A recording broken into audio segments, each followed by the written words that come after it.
লোকসভা নির্বাচনের রুটম্যাপ নির্ধারণে বঙ্গের শাহ নাড্ডা রবিবার রাতে শহরে পা রাখলেন তারা। সোমবার রাজ্য নেতাদের সঙ্গে দফায় দফায় বৈঠক করে নির্বাচনের রণকৌশল নির্ধারণ করেন শাহ নাড্ডা জোটি। নির্ধারণ করে দেন 35 আসনের লক্ষ্যমাত্রা।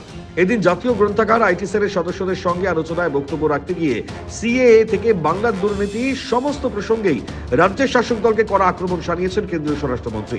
তিনি বলেন, বাংলার মানুষ যে আশা নিয়ে বাম সরকারের অবসান ঘটিয়েছিলেন তারা এখন আশাহত। এরপরেই রাজ্যের দুর্নীতি ও হিংসা নিয়ে সরব হন কেন্দ্রীয় স্বরাষ্ট্রমন্ত্রী। কাঠগড়ায় তোলেন রাজ্যের মুখ্যমন্ত্রী মমতা বন্দ্যোপাধ্যায়কে।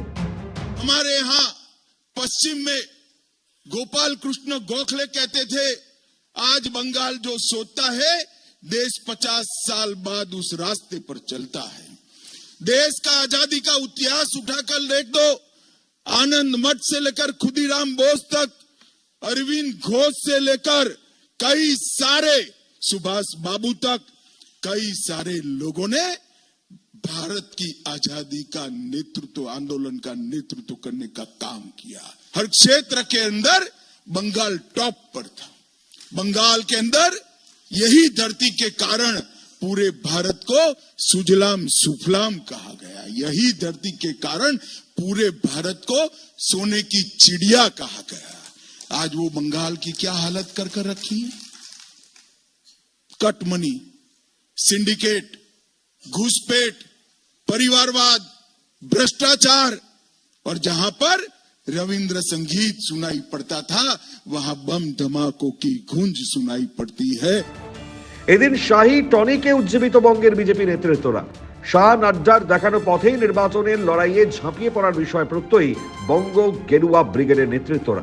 24কে সামনে রেখে ভারতীয় জনতা পার্টির আগামী দিনের রোডম্যাপ কি হবে সে রোডম্যাপের কথা ওনারা বলে গেছেন। সংগঠনকে টার্গেট দিয়ে গেছেন, তিনি রুটম্যাপ বলেছেন, সেই অনুযায়ী সংগঠন কাজ করবে।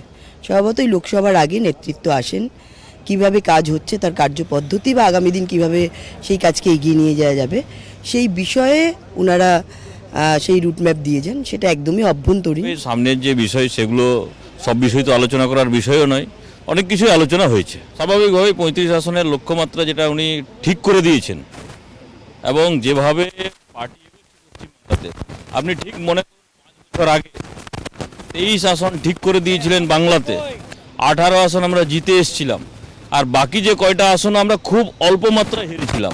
একটু ঠিকঠাক সেই সময় করলে আমরা 23কে 23 আসনে জিততাম।